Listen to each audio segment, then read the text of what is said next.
Solve करेंगे practice set number 4.3। ये practice set number 4.3 पे जाने से पहले कुछ प्रॉपर्टीज है, इसको समझ लेते हैं। Properties of equal ratio. Properties of equal ratio, इसमें 5 सिचुएशन है, 5 बेसिकली 5 प्रॉपर्टीज है।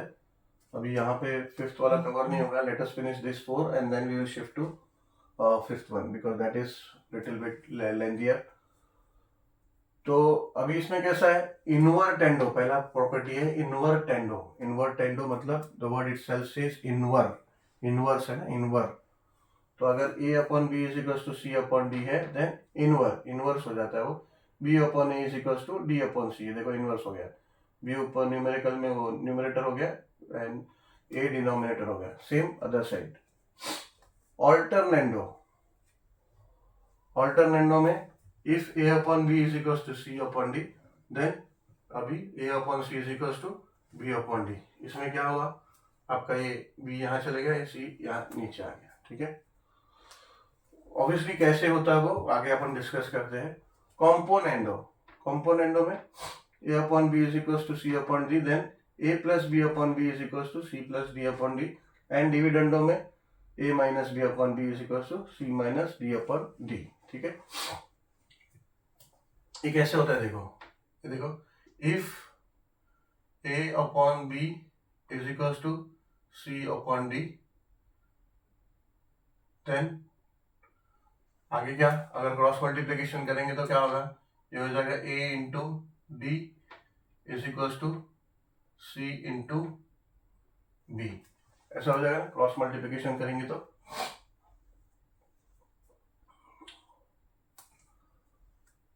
अभी देयरफॉर आगे वाला स्टेप क्या करते हैं, ये a को यहाँ डिनोमिनेटर में ले लेते हैं, ये d यहीं रखते हैं। लेट्स से ये d यहाँ हो गया, d और ये b को ये d तो ये c डिनोमिनेटर में लेते हैं, c ये d यहाँ हो गया, ये c आ गया यहाँ पे। ठीक है ना, ये c को यहाँ ले सकते हैं इज इक्वल्स टू ये b यहाँ पे है, यहाँ रख देते हैं और ये a यहाँ ले लेते हैं। ठीक है, तो पॉसिबल है ना, हो गया ना, सेम आ गया ना। If a upon b is equals to c upon d then b upon a is equals to d upon c और d upon c is equals to b upon a। ठीक है, ये हो गया।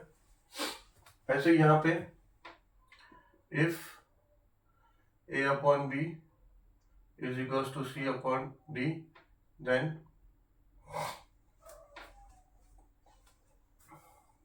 क्रॉस मल्टीप्लिकेशन करेंगे तो क्या होगा, a upon a into D is equals to c into B.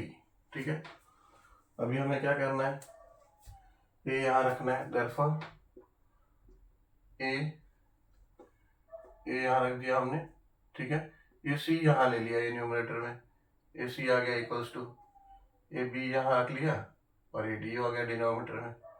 आ गया ना, पॉसिबल है ना, बेसिक मैथमेटिक्स है, पॉसिबल है ये। ठीक है, तो ये आ गया, प्रूफ हो गया। अभी यहाँ पे let's say if a upon b is equals to c upon d then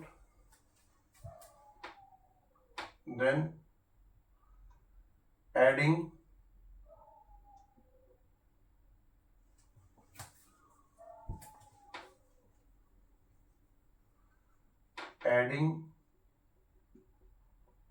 one both side, both sides अगर हमने वन ऐड किया तो क्या हो जाएगा, a plus B, A upon B plus one is equals to c upon d plus one. ठीक है, अभी देखो, अभी ये क्रॉस मल्टीप्लाई हो जाएगा। ठीक है, तो देयरफॉर ये हो जाएगा a, यहाँ पे डिनोमिनेटर कुछ नहीं है तो ये a इंटू वन a हो जाएगा and b multiply by one this will become b upon b। ठीक है, is equals to c cross multiplication D multiply by 1 D upon D आ गया, ठीक है, आ गया ना। If A upon B is equal to C upon D then A plus B upon B is equal to C plus D upon D आ गया। Same इसमें if A upon B is equal to C upon D then subtracting 1 both the sides, both sides, ठीक है। therefore यहाँ क्या हो जाएगा, a upon B subtracting 1 both side है ना, तो a upon B -1 is equal to c upon D -1। therefore cross multiply कर लो तो ये हो जाएगा a minus B upon B is equal to c minus D upon D. हो गया, ठीक है, क्या आ गया। तो ये 4 प्रॉपर्टी है, और invertendo, alternendo, componendo and dividendo. Obviously और एक है that is called componendo dividendo. Componendo dividendo वो कैसे होता है, करते हैं सॉल्व, अभी वो भी करते हैं। अब ये लास्ट प्रॉपर्टी है, फिफ्थ प्रॉपर्टी, कंपोनेंडो डिविडेंडो। अभी इसमें कैसा है कि if a upon B is equal to C upon D then a plus B upon a minus B is equal to a plus D upon C plus D upon C minus D, ठीक है। तो ये कैसे होता है, देखो, if a upon b is equal to c upon d then as per componendo, हमने इससे पहले एक प्रॉपर्टी किया ना, 4 प्रॉपर्टी, उसमें किया था कॉम्पोनेंडो। तो कॉम्पोनेंडो में देखा हमने कि if a upon B is equal to C upon D then as per componendo then क्या होता है, a plus B upon B is equal to C plus D upon D, ठीक है। ये होता है as per componendo, componendo as per componendo a plus B upon B is equal to upon B is equal to C plus D upon D. ये let's say ये हमारा situation 1 हो गया।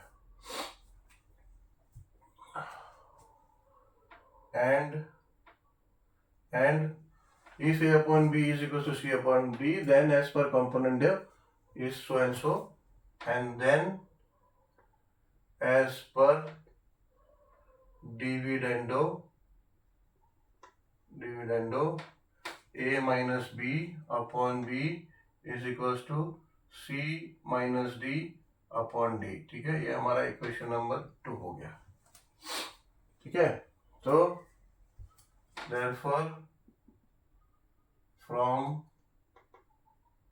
1 and 2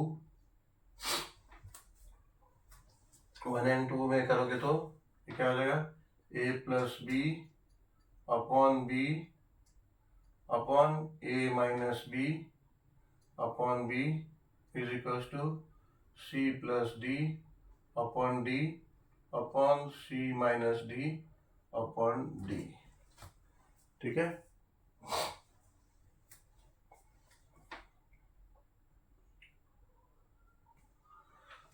इक्वल्स नहीं सकते, therefore ये next step करते हैं। therefore अब ये न्यूमरेटर का डिनोमिनेटर है, उसके बाद ये डिनोमिनेटर है। अभी ये जब इसको जब ऊपर लोगे तो ये रिवर्स हो जाएगा, ये रिवर्स हो जाएगा, ठीक है। तो ये हो जाएगा a plus B upon B into B upon a minus B, ठीक है ना। ऐसा ऊपर हो गया, इनवर्स हो गया। ये डिवाइड का भी डिवाइड है ना, तो ऊपर आ जाएगा तो रिवर्स हो जाएगा। Is equals to c plus D upon D into D upon C minus D. ये डी डी कट हो गया, ये बी बी कट हो गया, ठीक है ना। तो फिर ये क्या हो गया, therefore a plus B upon a minus B is equal to c plus D upon c minus D. ठीक है, हो गया ना same. If a upon b is equal to c upon d, then a plus B upon a minus B is equal to c upon d upon c minus D. ठीक है, ये fifth property था, ये हो गया। अब हम लोग बढ़ेंगे प्रैक्टिस सेट नंबर 4.3 की तरफ। सॉल्व करते हैं practice set number 4.3। Question number 1 है इसका। इसमें दिया है a upon b is equal to 7 upon 3, then find the values of following ratios. ठीक है, तो ऐसे ही रेशियोज दिया है, रेशियोज का वैल्यू फाइंड करना है। And if a upon b is equal to 7 upon 3 ऐसा दिया है। तो बेसिकली इसमें अभी जो 5 प्रॉपर्टीज आपने किया वो प्रॉपर्टीज अप्लाई करके सॉल्व करना है। ठीक है, इसमें आप a इज इक्वल टू 7 और b is equal to 3 consider करके सॉल्व नहीं कर सकते, obviously, because a ratio b is equal to 7 upon 3, a is equal to 7 नहीं है, b इज इक्वल टू 3 नहीं है।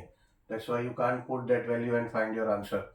ऑब्वियसली वो आएगा सेम ही answer, but then it is not allowed, because अभी ये हमें रेशियो एंड प्रोपोर्शन है, हमें वो पांचों प्रॉपर्टी जो है a upon B is equal to C upon D का, वो पांचों प्रॉपर्टी से सॉल्व करना है। ठीक है, and one main thing to be keep in mind always that a upon b is equals to 7 upon 3 doesn't means that a is equals to 7 and b is equals to 3.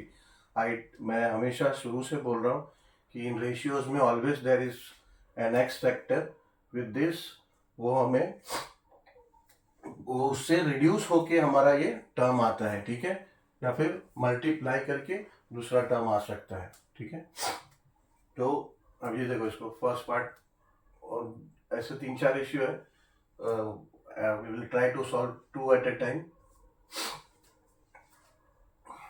अभी दिया क्या है, let's say if a upon b is equals to 7 upon 3, ये हमें दिया हुआ है।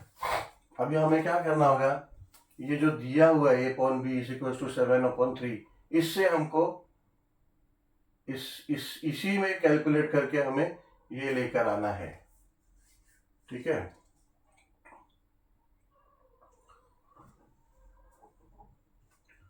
तो अभी देखो, अभी हमें कॉम्पोनेंडो डिविडेंडो से हमें ये आ जाएगा, ये चीज आ जाएगा, बट देन ए और बी नहीं, इट शुड बी, ये ए क्या होना चाहिए हमारा, 5 ए होना चाहिए, एंड बी क्या होना चाहिए, 3 होना चाहिए हमारा, बी 3 बी होना चाहिए।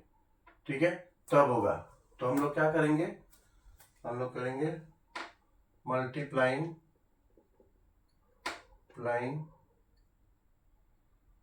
5 अपॉन 3। ठीक है ना, 5 अपॉन 3, तभी हमारा 5 ए होगा और 3 बी हो जाएगा। ठीक है, मल्टीप्लाइंग 5 अपॉन 3 बोथ साइड्स,